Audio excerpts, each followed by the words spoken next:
Sonam and that Raj. So their production was taken place through VC. IO has paid for 14 days judicial custody. So court, after hearing the parties, again remanded them for 14 days judicial custody.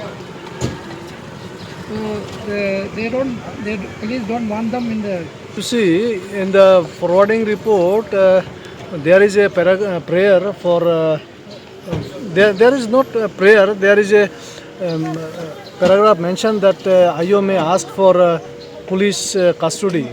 Okay, so for the interest of investigation, IO may file a formal petition before the Honorable Court if he requires further police custody for the accused. Then we will see to it. Okay, in the video Conferencing, they were produced, they were brought in the camera. So magistrate asked their well-beings, everything, they are all fine. Then magistrate asked whether they want to say anything. They said no, we don't want to say anything. So after hearing that forwarding report given by the IO, the legal aid also there.